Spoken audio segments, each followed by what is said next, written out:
Ya karena mau supaya tidak mau pokoknya kan pertama kalau dari segi alasan kok kayaknya agak berlebihan gitu ya. Kedua juga kan udah terlihat, udah terjadi jadi ada dugaan perbedaan ini. juga nih dalam nggak kalau di fakta kan Oh iya perbedaan. ya, Ibu iya. Tifa tidak pernah ini pernah.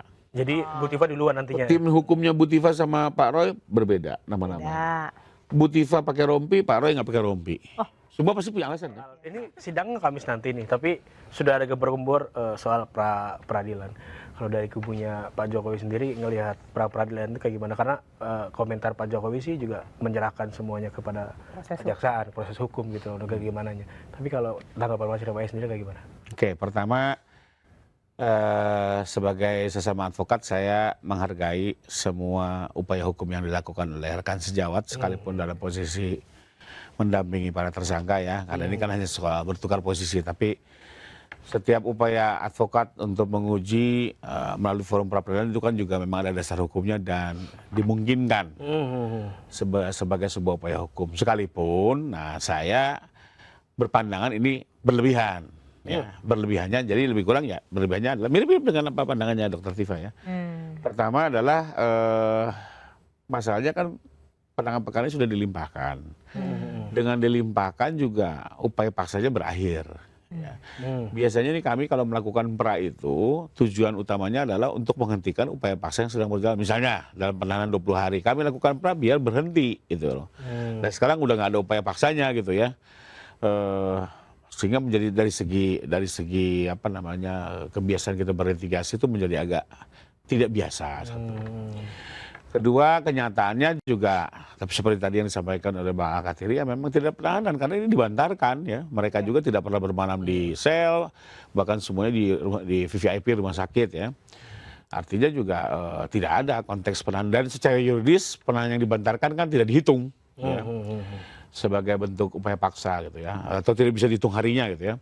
Nah terus yang ketiga kalau bicara upaya penangkapan ya. Kalau ini kan saya sedikit mengomentari yang berita-berita di media seolah-olah seperti gate PKI gitu ya. Iya, bilangnya seperti itu. Gini, saya juga sering lah klien-klien kami juga ditangkap gitu ya. Artinya memang yang namanya ditangkap pasti objek yang ditangkap ini merasa tertekan.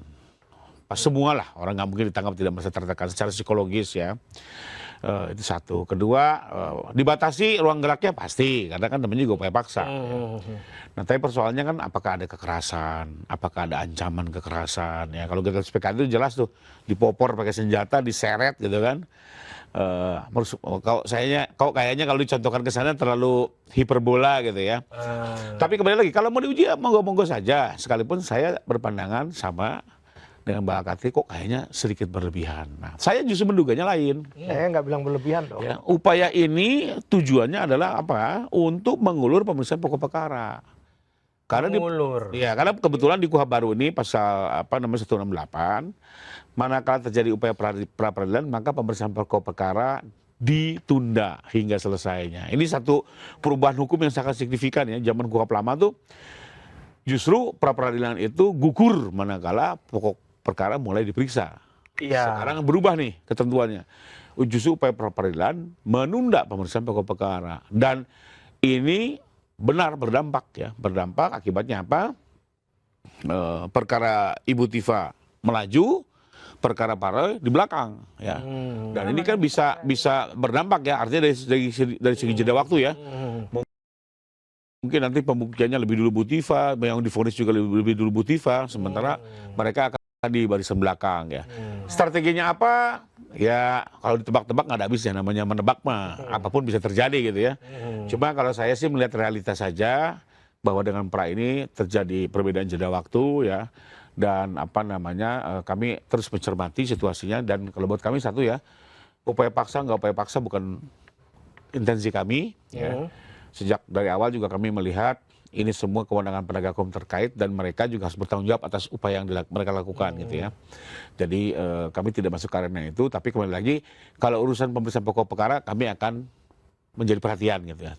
Termasuk juga upaya pra ini akhirnya membuat jeda perkara menjadi terpisah. Kami juga sedang mempelajari dampak-dampaknya seperti apa. Tapi mudah-mudahan ya, mudah-mudahan prediksinya tidak terlalu kemana-mana gitu ya. Berarti intinya kami hanya lebih concern segera bersidang, semua terang benderang dan ada kepastian. Berarti dari Bang putusan hakim. Rifai menilai upaya pra peradilan ini adalah langkah yang diduga untuk menunda gitu. Ya karena mau Supaya tidak mau pokoknya- kan pertama kalau dari segi alasan kok kayaknya agak berlebihan gitu ya.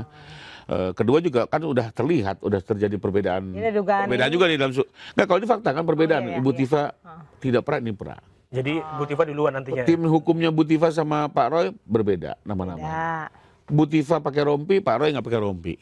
Semua pasti punya alasan kan. Iya. Nah, tapi kembali lagi, saya menghormati itu dinamika ya. Tapi Mungkin kembali lagi, mungkin kalau kami concernnya adalah apakah ini berdampak untuk pemeriksaan pokok perkara. Karena kalau pokok perkara kami tuju. Soal upaya paksa kami kembali lagi dikembalikan kepada kewenangan penegak hukum terkait bahwa diuji oleh teman-teman advokat pendamping, ya ini juga konsekuensi kan gitu ya. Itu kami menghormati lah semuanya itu. Tapi sejauh mana nanti kesiapan dari Pak Jokowi sendiri nih Ya, untuk nah menghadapi ini persidangan? masuk Kan ke- kabarnya akan hadir dan membawa ijazah yang asli. Ya. Ini masuk ke sidang nih kan, nomornya juga beda 300 dan 301. Betul. Otomatis pembuktiannya pun akan jadi terpisah. Pak Jokowi pun akan hadir 2 kali lebih Dua banyak. kali. Iya, untuk 2 tersangka. Pertanyaan yang paling Bukan sering 2 Pak, 6. 6 lagi ya, Bang. 6 kali hadir. Pak Jokowi ini bakal hadir terus gak di ini? Apa cuma satu kali datang pertama? Jadi pertama bahwa mau 6 kali mau 1 kali saya belum bisa jawab. Cuma yang pasti Pak Jokowi menyatakan beliau akan hadir di persidangan. Ya, menyatakan akan hadir. Kepentingan beliau bahkan selain untuk menjelaskan peristiwa yang dialami, termasuk harapannya atas pengaduan yang diajukan. Karena bagaimanapun kan rasa keadilan yang ingin dicapai si pelapor ini juga perlu didengar oleh hakim. Kenapa Anda melapor? Kerugiannya seperti apa? Apa yang Anda rasakan Iya, dengan fitnah iya, ini? Kan iya. perlu didengar Iya, ya. perlu dengar. Selain faktanya nih, bener nggak nih soal kuliah dan ijazah, itu silakan digali. Nah di sisi lain beliau juga kan ingin menunjukkan ijazahnya. Kan selama ini kan ada beberapa pihak mempertanyakan kenapa sih nggak ditunjukkan? Ditunjukkan nanti besok. Bahkan ini menjadi intensi beliau akan tunjukkan. Bahkan beliau rencananya mau nunjukin tidak hanya ijazah S1, SMA dan S1, tapi dari SD SMP. Semua ditunjukkan. Kenapa Pak harus dari dan di SD, dalam, SMP juga ditunjukkan Pak? nah ini menjadi menarik ya. Dia belum pernah cerita sama saya.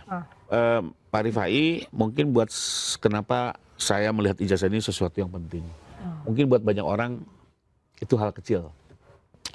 Tapi ini kan satu refleksi bagaimana saya menyelesaikan tanggung jawab pendidikan di saat saya waktu itu, dan waktu itu saya dibesarkan di keluarga yang sangat terbatas, bahkan hidup mohon maaf di bantaran kali dengan segala ekonomi yang terbatas. Saya bisa menyelesaikan pendidikan tepat waktu, bahkan bisa masuk fakultas teknik dari kampus, salah satu kampus ternama. Itu kan satu kebanggaan. Dan ini juga sebenarnya merupakan bukti bahwa orang tua saya juga telah berperan dalam mengantarkan pendidikan anaknya. Sekalipun keadaan ekonomi kami sulit waktu itu. Dengan segala keterbatasan yang ada, mampu menyekolahkan sampai akhir. Ini kan sebenarnya fakta bahwa baik orang tua saya sudah menyelesaikan seluruh kewajiban dengan baik. Tapi sekarang ada sekelompok orang menyatakan, itu tidak ada kuliah, itu ijazah palsu. Ini kan satu fakta yang perlu saya perjuangkan kebenarannya. Karena ini fakta gitu loh. Apa dasar orang bisa semudah itu memutarbalikkan keadaan ini? Jadi mungkin dengan tendensi kalimat merasa sehina-hinanya, disitulah yang kita bisa pahami. Karena itu buat dia ingin tunjukkan ke semua, ini loh faktanya gitu ya. Dia akan ceritakan juga. Ini di bawah sumpah juga dia akan menjelaskan itu, dan punya risiko juga. Kalau dia istilahnya berbohong gitu ya. Nah ini semua beliau akan tunjukkan, dan memang ini dia tunjukkan di forum yang terhormat. Ya kan kalau dulu tunjukkan saja, apa maksudnya tunjukkan di lapangan bola gitu di Solo kan. Kalau sekarang kan forumnya jelas ya. Di persidangan, di saat beliau mengajukan upaya hukum ya, dan disaksikan publik, mudah-mudahan ini bisa menjawab beberapa pertanyaan masyarakat yang mungkin masih penasaran. Dan tentunya di forum yang terhormat. Dia juga akan mempertanggungjawabkan seluruh dokumen yang ditunjukkan, tentunya di dalam forum hukum perlu ada pertanggungjawaban yuridis. Jadi itulah lebih kurang. Dan satu lagi mungkin yang menarik adalah ini mungkin pertama kalinya dalam sejarah hukum Indonesia seorang presiden hadir dalam persidangan sebagaimana rakyat biasanya. Ya. Karena selama ini kan rakyat kan kalau meminta keadilan, mengajukan upaya hukum kan hadir di sidang. Nah, mohon maaf, saya perlu cerita. Dalam sejarah-sejarah sebelumnya itu rata-rata presiden itu tidak hadir langsung. Saya langsung buka ya, dua perkara. Satu Pak Soeharto, waktu dimintai pertanggungjawabannya di persidangan, dengan kondisi kesehatan yang sangat terbatas, akhirnya waktu itu beliau tidak dihadirkan. Memang kalau kondisi kesehatan ya, Karena kesehatan. akhirnya tidak muncul. Itu presiden pertama. Kedua, Saya kebetulan dapat kesempatan pernah jadi pengacara Pak Radi Ramlan di kasus Bulog Gate. Ya. Waktu itu kami ingin mendengar keterangan Pak Presiden B.J. Habibie, ya, karena beliau yang kami anggap memberikan perintah kepada Pak Radi terkait dengan pengeluaran dana non budgeter. Tapi setelah beberapa kali dipanggil secara patut, pada akhirnya beliau tetap tidak hadir, tapi memberikan keterangan melalui telekonferensi. Bahkan dari negara Jerman, di kedutaan Jerman gitu ya. Nah, inilah mungkin kali ketiga ya seorang presiden menggunakan hak seperti rakyat biasa hadir ke persidangan. Wah, berarti Dan menurut saya ini contoh baik ya, contoh baik agar kedepannya siapapun dia pada saat memasuki forum hukum dia bisa melakukan seluruh upaya syarat persyaratan sebagaimana rakyat biasanya, tidak ada keistimewaan. Beliau akan hadir di sini. Enggak ini, enggak terganggu tuh keliling Indonesianya. Safarinya. Kan lagi keliling Ya, Indonesia. kembali lagi, mungkin kan nanti kan kita akan lihat ya jadwal-jadwalnya, apakah bisa nanti dicocokkan atau bagaimanapun. Tapi kalau saya dengar sih beliau ingin ini juga cepat selesai ya. Tentunya ini yang harusnya jadi prioritas beliau. Nah, apakah akan 6 kali datang, saya belum bisa komentar. Tapi yang pasti ya beliau ingin menggunakan dan mungkin mudah-mudahan di sidangnya Pak Dr. Tifa lebih dulu ya. Nah, yang mundur-mundur di belakang tahu-tahu misalnya Zoom jangan nyesel kan gitu. Tapi saya nggak tahu juga ya. Tapi saya nggak tahu juga ya. Artinya gini. Mungkin yang pertama saya pastikan hadir. Wah. Ya. Yang Dr. Tifa justru yang. Tapi kalau yang belakang-belakang saya nggak tahu ya. Tapi apakah tetap beliau hadir saya nggak mau mendahului. Coba ya itulah kalau mau coba main-main dipisah-pisah.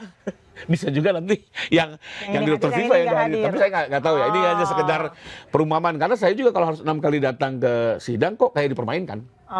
Sejujurnya saya juga merasa akan dipermainkan. Siapapun dia gitu ya. Udah jadi korban fitnah sampai 6 kali datang gitu ya. Tapi nggak tahu lah apakah beliau akan datang jadi setiap tapi masih persidangan. belum tahu ya apakah Apalagi kan kalau yang 4 kan masih nasibnya masih jauh Bang. Belum ada pemeriksaan berkas, belum ada diperiksa jaksa gitu ya. Ini baru yang 2. Panjang nih ya, Itu saja mungkin. Gak sempet baca? Dengerin aja, klik icon text to speech di okezone.com.